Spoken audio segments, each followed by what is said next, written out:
Bonjour à toutes et à tous. Donc je vais pas vous donner les noms les uns après les autres, comme on a pu le faire. Ça sera normalement retransmis sur les écrans. Donc, et puis après, on fera, comme d'habitude, questions-réponses. J'écouterai vos questions. Mustapha sera là pour traduire aussi vos questions et surtout mes réponses à moi. Donc je crois qu'aujourd'hui, en plus, il y aura pas mal de questions, comme il y a beaucoup de monde. Corentin Martins, Boubacar Salahaddin, Brahim Suleiman, Sikou Silla, Omar Ndiaye, Abdul Ba, Ali Abeid, Bakari Ndiaye, Mustapha Diaw, Mamadou Wad, Hamza Jawar, Diallo Guidiley, Khassa Kamara, Moussa Bakayoko, Yali Delaï, Tariullah Dana, Abdoulaye Gaye, El Hassan El Eid, Ismaël Diakité, Khalil Moulay Ahmed, Mamadou Nias, Babakar Bagili, Mokhtar Salem, Mohamed Mbarek, Abdallahi Soudani.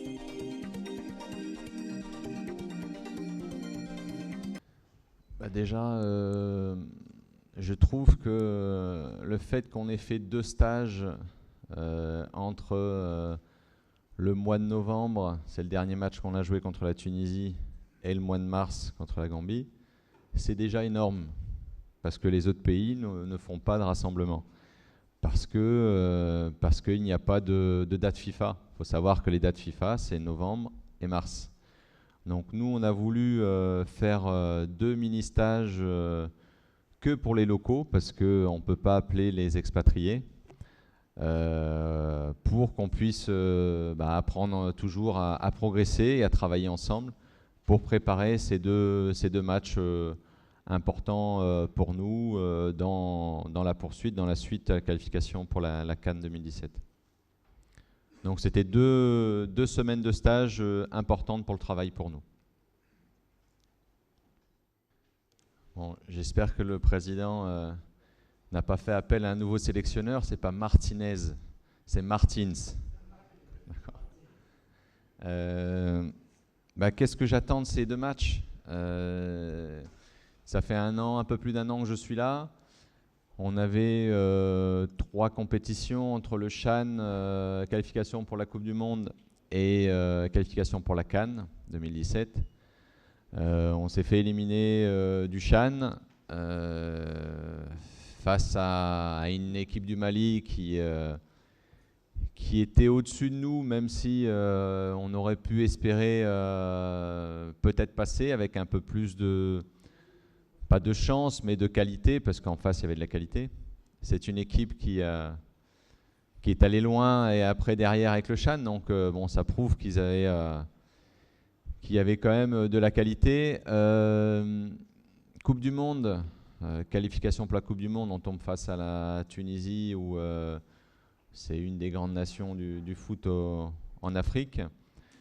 On perd 2 fois 2-1 en ayant fait de bons matchs où on mène chez nous et on ne réussit pas à garder ce score. Mais bon, ça fait 1 an et demi que je suis arrivé. J'ai dit qu'on était en apprentissage. Donc toutes les compétitions qu'on découvre, on apprend. Et il faut que ça serve pour la suite, pour progresser et d'obtenir des meilleurs résultats. Maintenant, pour la qualification pour la CAN, on est deuxième, après avoir perdu 1-0 donc, au Cameroun et puis gagné derrière contre l'Afrique du Sud. On est à ces 2 matchs charnières, j'ai envie de dire. Ces 2 matchs importants, parce que si on obtient des bons résultats, alors les bons résultats, ce n'est pas un match nul et une défaite ou 2 matchs nuls, bien sûr qu'il faudra gagner un des 2 matchs, ça c'est sûr, pour pouvoir espérer quelque chose par la suite. Il nous restera 2 matchs, Cameroun chez nous et Afrique du Sud chez eux. Donc encore une fois, faut qu'on travaille, il faut qu'on croie en nous, il faut qu'on cherche à poser des problèmes à l'adversaire, parce qu'on est dans un groupe qui est soi-disant le groupe de la mort. Donc on a tout à apprendre, mais ça ne nous permet pas non plus, ça ne nous empêche pas d'être ambitieux. Il faut qu'à chaque match, on veuille battre l'adversaire. C'est uniquement ça. Alors, ce que j'attends de ces 2 matchs, c'est des victoires, montrer une belle image du football mauritanien, tout simplement. Bien sûr, il y a des joueurs qui ont des origines mauritaniennes qui sont en France. Je pense à Bingourou Kamara, qui est le gardien de Tours, que j'ai appelé. Bon, pour l'instant, il est engagé avec les sélections de jeunes françaises. Donc il patiente un petit peu, il attend, il trouve que ce n'est pas le bon moment pour l'instant. Bien sûr que j'ai pris contact avec un joueur qu'on parle beaucoup en ce moment, c'est Dembélé. J'ai pris contact avec son oncle pour savoir si, comme j'avais entendu dire qu'il n'avait jamais été sollicité par la fédération mauritanienne pour une sélection, bah là je l'ai appelé, même si je connaissais la réponse. Aujourd'hui, peut-être que pour lui, on parle beaucoup de lui en sélection A déjà en équipe de France, donc c'est dur pour nous aujourd'hui de pouvoir faire venir un joueur comme ça, qui est sollicité soi-disant par le Bayern, par le Barcelone. Mais ça ne nous empêche pas de suivre, parce que c'est un joueur de grand talent, qui est d'origine mauritanienne. Donc voilà, ça donne plus d'envie encore de le suivre, et de peut-être qu'à un moment donné, il viendra ici. Mais en tout cas, de suivre en tant que joueur, c'est un plaisir, parce que c'est quelqu'un qui apporte beaucoup à son équipe, et en plus d'origine mauritanienne. Donc on verra par la suite. En tout cas, on continuera de le suivre.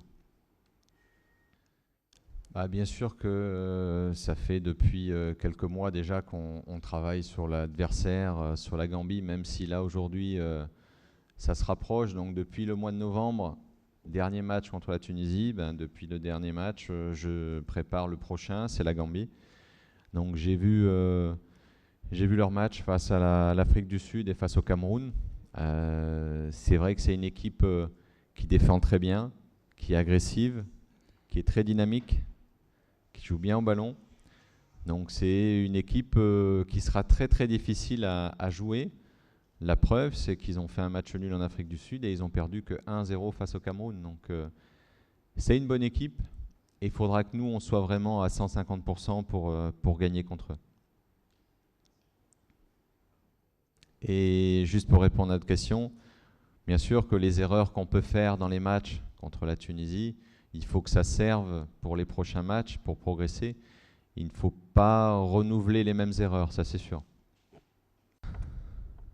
Donc il y a 2 expatriés donc, qui rentrent dans le groupe. Il y a Sirou Silla, qui est un gardien de but qui joue au FC Gobelin, qui était l'année dernière à Mantes-la-Jolie. Mustapha l'avait appelé quand il est allé jouer au Maroc. Il avait un problème de passeport, donc il n'avait pas pu voyager. Mais voilà, c'est un gardien de grande taille et qu'on va découvrir, et qui est intéressant justement dans la vie de groupe. C'est intéressant de revoir comment réagissent ces joueurs-là. Après, on a Hamza Oujawar qui joue à Caen. C'est un défenseur axial qui peut jouer sur le côté.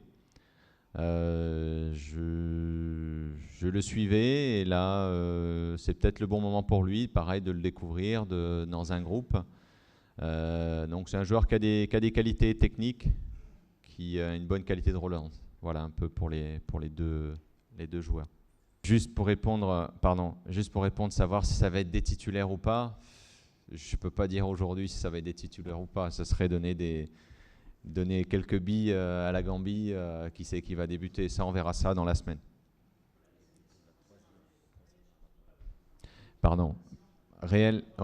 Les réelles chances, j'ai envie de dire que c'est du 50-50 parce que on est pratiquement à égalité. J'ai envie de dire qu'ils ont perdu 1-0 chez eux contre le Cameroun, et ils ont fait match nul à l'extérieur en Afrique du Sud. Donc c'est un joueur qui va être très très difficile à jouer. Il ne faut pas croire qu'on va les battre facilement. J'ai vu leur match. C'est une équipe difficile à manœuvrer, qui défend beaucoup, qui défend très bien, qui est agressive et qui en plus a des joueurs de vitesse devant qui vont très vite en contre. Donc il faudra vraiment être très très concentré. Bien sûr que j'espère qu'on va les battre, bien sûr qu'on a des chances, mais en étant à 200%, 150-200%, on est chez nous d'abord le premier match, il faudra qu'on fasse un très gros match. Bon, par rapport à Dominique Da Silva, ça me fait un petit peu sourire parce que c'est souvent une question qui revient tout le temps au niveau des conférences de presse. Non, je n'ai pas pris contact avec lui. Donc voilà, après il y a des attaquants qui me satisfont, même si là j'incorpore pour la première fois Mortar Bella qui a des qualités aussi. Donc voilà, non, je ne l'ai pas sollicité.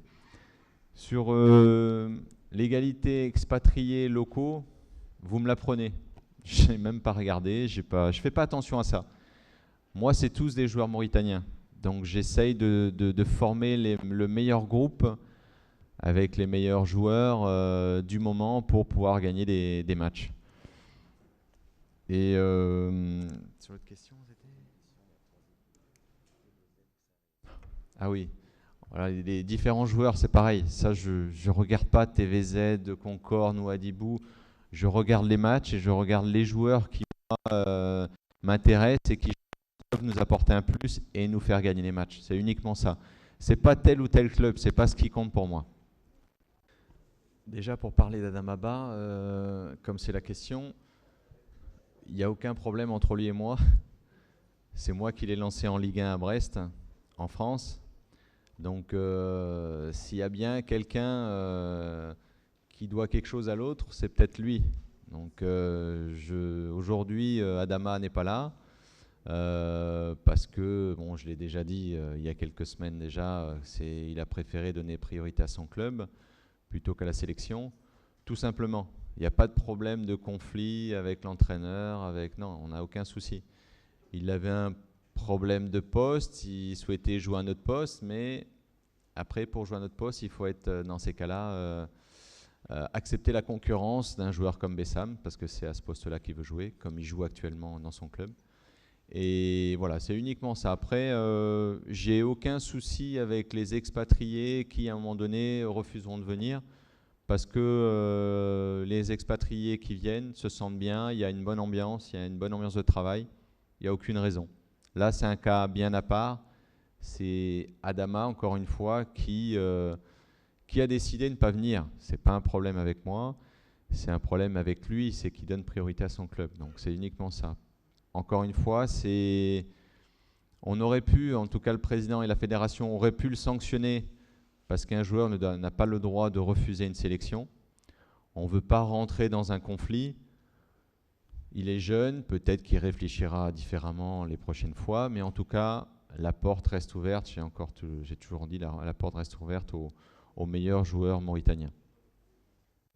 Maintenant que la Gambie ait changé de staff, je ne sais pas, je ne pourrais pas répondre, savoir si ça va changer quelque chose pour eux. J'ai envie de dire que ce n'est pas mon problème. Nous, c'est d'abord s'occuper de nos joueurs à nous et essayer de bien se préparer, de faire les 2 meilleurs matchs possibles face à la Gambie. Moi, je regarde surtout leurs joueurs comme on a joué l'année dernière contre les locaux et que là je vois leur match avec les expatriés, c'est un peu le même type de joueurs. C'est des joueurs très agressifs, bons techniquement, qui vont vite, que ce soit les locaux, les expatriés. Donc ça reste le même style de joueur. Donc c'est surtout l'équipe qui a de la qualité. Après le staff, je ne connais pas spécialement le nouveau. J'ai vu comment jouer celui qui était avant. Sur les problèmes de finition dans notre sélection, on marque 2 buts face à la Tunisie. Encore une fois, bon, c'est pas une petite nation de football. On a mis des buts auparavant contre le Soudan du Sud, donc je ne suis pas sûr que ce soit un problème de finition. Toutes les équipes veulent marquer des buts, et c'est ce qu'il y a de plus difficile dans le monde. Vous voyez bien, mis à part le Bayern, Barça, Real Madrid, et vous savez qui c'est qui joue dans ces équipes-là. Cristiano Ronaldo, Messi d'un côté, donc les grands joueurs marquent des buts. Mais tous les clubs ne marquent pas beaucoup de buts. Ce qu'il faut, 1-0, ça suffit. Ce qui est le plus important, c'est de se créer des occasions dans un match. C'est ce qu'on cherchera à faire contre la Gambie et à continuer à faire par la suite. Je vais me répéter, mais c'est vrai que sur la liste, je ne regarde pas spécialement les joueurs où est-ce qu'ils jouent. Est-ce que c'est des expatriés?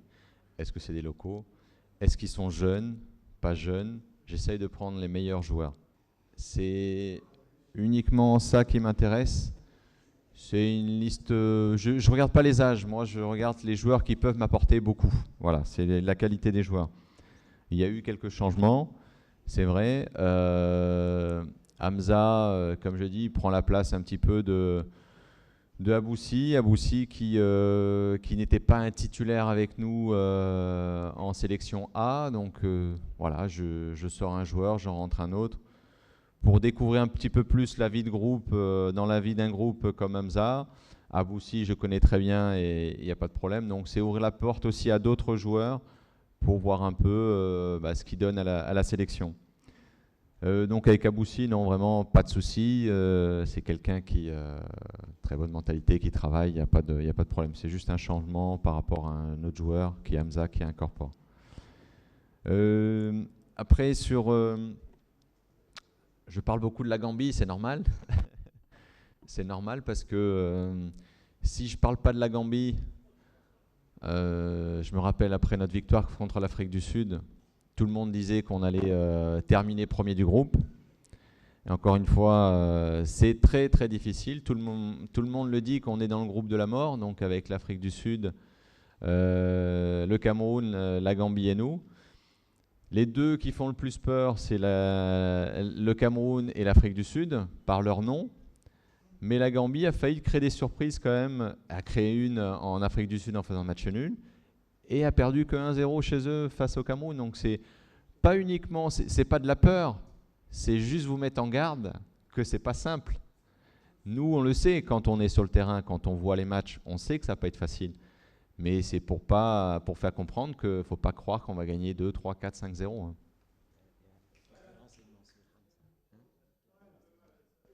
Je termine juste sur les renseignements sur Hamza. C'est quelqu'un, je l'ai dit tout à l'heure, c'est quelqu'un c'est un défenseur axial qui peut jouer un peu sur le côté droit, latéral droit aussi, qui a une bonne qualité de passe, une bonne technique. Donc quelqu'un de grande taille aussi. Donc voilà un petit peu les qualités, quelqu'un d'intelligent dans le jeu. Comment convaincre les expatriés à venir? Déjà, c'est d'avoir un contact avec eux et de suivre leur évolution.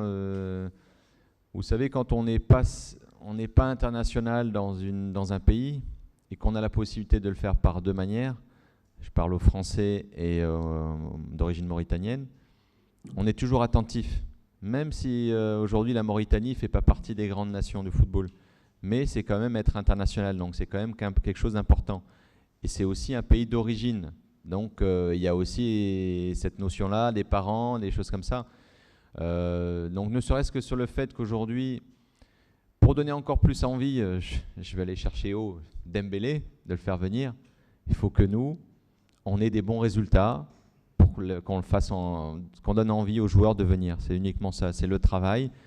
C'est les résultats, c'est l'organisation au sein de la fédération, les déplacements. Parce qu'après, les joueurs, ils parlent entre eux. Savoir comment est-ce que ça se passe, est-ce que c'est des voyages un peu compliqués. Quand tout est bien organisé, c'est plus difficile à faire venir. C'est pas très optimiste, ça. Non, moi, il n'y a aucune peur. Aucune peur de jouer l'Afrique du Sud, de jouer la France, de jouer le Brésil. C'est du football et c'est un plaisir. Donc moi, aujourd'hui, je prends beaucoup de plaisir à entraîner les Mourabitoun, avec que ce soit Léa ou les locaux, qu'on a pu le faire auparavant. Ça, c'est la première chose. Et après, vous savez, c'est la vie des entraîneurs, hein. On a des résultats, on est présent, on continue. On n'a pas de résultats, ben, y a une question à se poser, est-ce qu'on continue ou pas? C'est uniquement ça. Aujourd'hui, je ne pense pas du tout à ça. Je pense plutôt à bien préparer ce match de la Gambie et surtout de gagner ces matchs-là. Alors déjà, c'est vrai que je me souviens très bien de ce match contre la Gambie. Je me souviens très bien de ce match contre la Gambie l'année dernière, où on avait perdu 1-0, c'est vrai, sur un terrain très difficile à jouer. Mais voilà, ça fait partie du jeu, c'est comme ça, il faut s'adapter. Mais je me rappelle surtout qu'on s'était créé beaucoup d'occasions, au moins 6 ou 7, et on n'avait pas marqué, on avait touché la barre, on avait gardien sur la ligne. Donc on avait perdu ce match 1-0. Donc il n'y a pas spécialement peur de ce terrain parce que tous les joueurs le connaissent aujourd'hui, ils savent que c'est un match, c'est un terrain qui n'est pas facile. Mais il faut s'adapter, on va jouer sur ce terrain, on va essayer de donner le meilleur de nous-mêmes et essayer de faire des bons résultats. Voilà, il n'y a pas de peur de ce terrain. Après, j'ai pas privilégié plus, j'ai pas plus sélectionné des locaux que des expatriés par rapport à ça. Non, encore une fois, je l'ai sélectionné les joueurs qui sont là uniquement sur leur valeur individuelle.